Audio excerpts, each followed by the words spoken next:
Welcome to W Report. This is an analytical transformation of an interview. A U.S. commander in Japan said America is preparing for war with China by 2025 under the next administration. Meanwhile, India feels Washington may sacrifice it for broader goals, especially with Trump's team divided. Does India see itself as a real U.S. ally or just a pawn in America's game? I honestly wouldn't know how these things are being perceived by the Indian government. And obviously, most of the people will perceive it the way mainstream media presents it.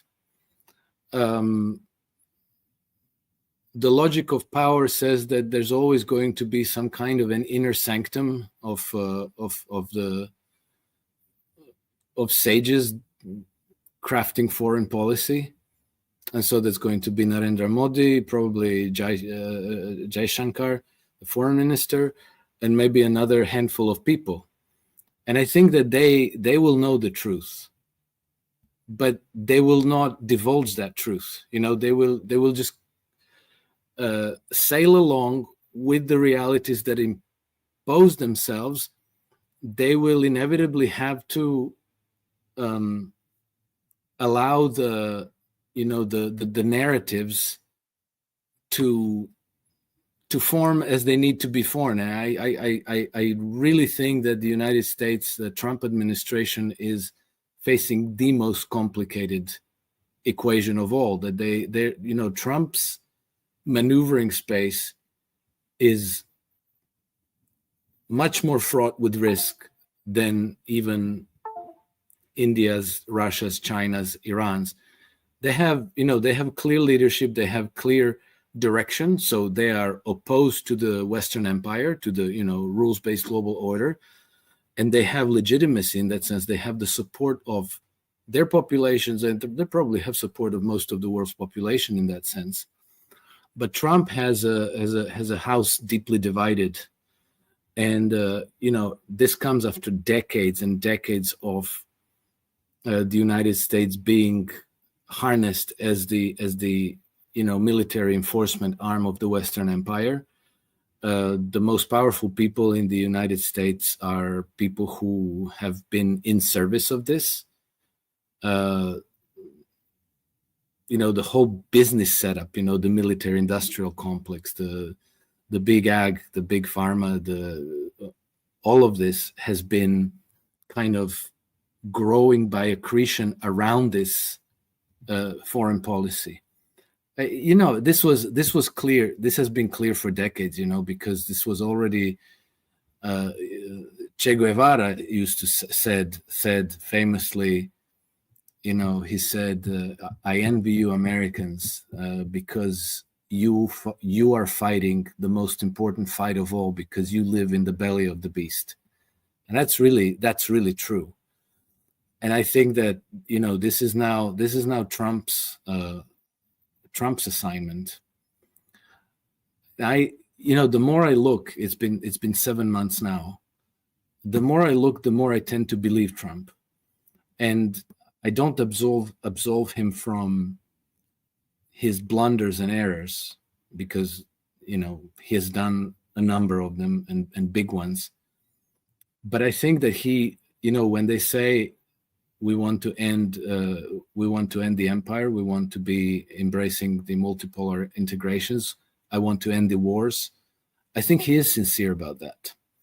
It's just that he's not the emperor in the United States. He has a Congress there. He has like hundreds upon hundreds of lobbyists in Washington. There's very, very powerful corporate interests that have a lot at stake. We're seeing, in addition to this, geopolitical stuff, you see what's going on with the administration taking on the big pharma. That's a big fight.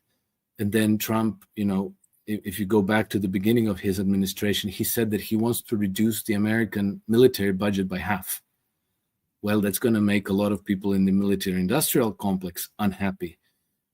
And then he wants to eliminate nuclear weapons. They want to end vaccine mandates. He wants to end subsidies to the big agriculture. They want to make America healthy again, which is going to put a big wrench into the interest of the big food and the big ag. So it's it's a very, very ambitious agenda. But it seems to me, after 7 months of observing not the rhetoric, not the public declarations and press releases, but the actual policies, I think that the administration is sincere and that they really are trying to change the course of the United States. India is increasingly tied to the East, sharing a border with China and expanding trade with Russia, especially in oil, from 10% to 41%. What does Washington really want from India? Is the U.S. trying to shape it as an Eastern ally, or pull it firmly into the Western camp? I don't know, to be honest. I think that India has to adapt to the changes. And I think that India has been kind of brought into this position exactly because, the previous administrations had an agenda for India. They wanted it as an ally. India has 1.4, 1.6 billion people. That's a lot of military-age men there. So, if you want to go destroy China, you're going to need, you're not going to be doing it with troops from Singapore or Japan or Australia. You need very large armies, and India has been playing into this in part as well. So now is the time of adjustment. But Trump has made friendly overtures to Russia. Trump has made friendly overtures to China, to North Korea. I think there's no reason why Trump isn't going to be making friendly overtures to India. And I think that they will be able to bridge their differences. But whether Trump administration has particular expectations of India or, to impose some kind of a regional role on India, I can't say. I genuinely don't know. China brings Armenia, Azerbaijan, and Turkey into talks. With the Belt and Road in mind, this looks strategic. Is China stabilizing the region or shifting power in the South Caucasus? I think that Azerbaijan is going to have to climb off their horse and adapt to the changes that are happening on the Eurasian continent. And first of all, I think that they are putting themselves in the position of Ukraine in a way. They're putting themselves at risk of being destroyed. And then I also believe that Azerbaijan is not in a particularly strong position to antagonize either Iran or Russia, because if that were the case, if this was a strong card to play, then the Western powers would have played that card already long before, but they went first with Ukraine. That was their strongest card. Then that was starting to fail, and then they opened the next front in the Middle East. That didn't escalate the way they hoped. And so now this seems to be, throwing the kitchen sink. And you already see that Azerbaijan is kind of pulling back. And so and then Armenia, that's really bizarre, because the president of Armenia is also completely in the pocket of the globalists. But then again, this is yet another leader who has no legitimacy. So I don't know how long he can hang on and continue with these basically self-destructive policies for Armenia. It's almost like no, it's not almost. It's almost exactly like Moldova under Sandu. I think that they have already lost legitimacy, and that it's only a question of time when either they have to adapt to the changes, or they're going to be swept out of power. Ukraine is a done deal, and I think that the whole world who doesn't, consume Western mainstream media narrative understand what's going on there and supports Russia, and that's normal. It's common sense and it's obvious. It's just that in the West, we are in a blizzard of propaganda. So we think that Ukraine has something to do with freedom and democracy and human rights and all this nice sounding stuff that is actually completely untrue. France, Germany, and Ukraine held new talks, while a map in the background showed Russia claiming not just Donbass, but also Odessa, Mykolaiv, and Kharkiv. Are Europeans still betting on this war, despite the expanding reality on the ground? I think that for Russia, the pivotal question for Russia is whether the government in Kiev realigns back with Moscow, becomes a friendly, neutral state again, or whether they remain loyal, a loyal vassal of the West. That changes everything. If the government in Kiev realigns back with Moscow, then it becomes, over time, it will become like Belarus today, almost like an autonomous part of Russia, of the, completely within the Russian sphere of influence.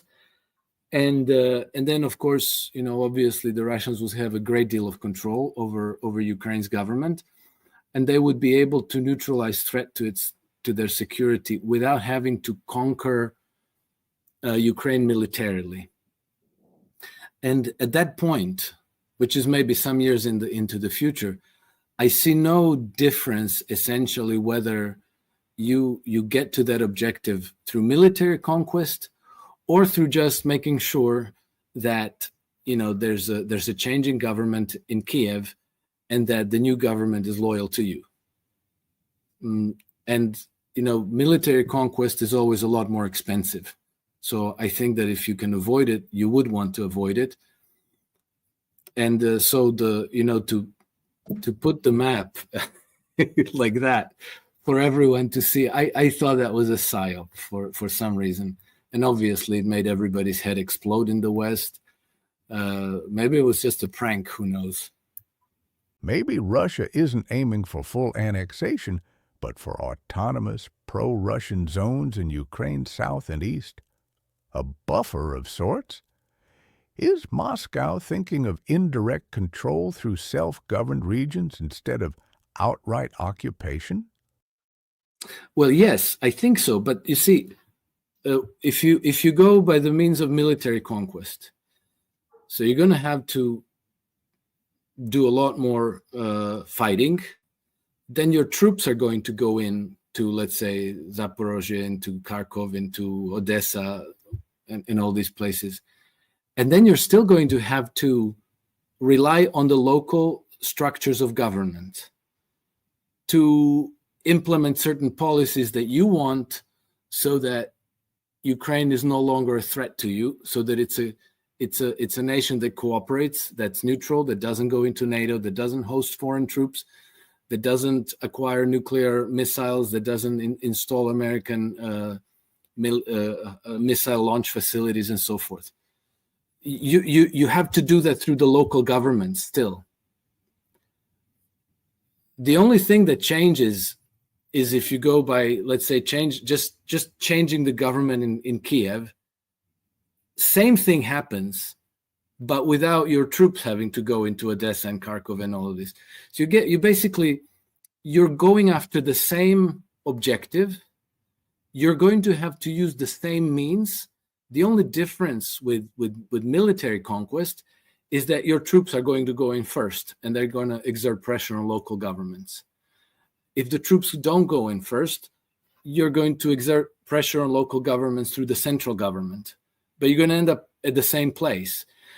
Obviously, military conquest could be quicker, but it's more expensive. It costs lives. It costs destruction of the country. You're going to be in one way or another responsible for the reconstruction. So I don't know, but it seems to me that the Russians are not particularly keen on military conquest and waging war.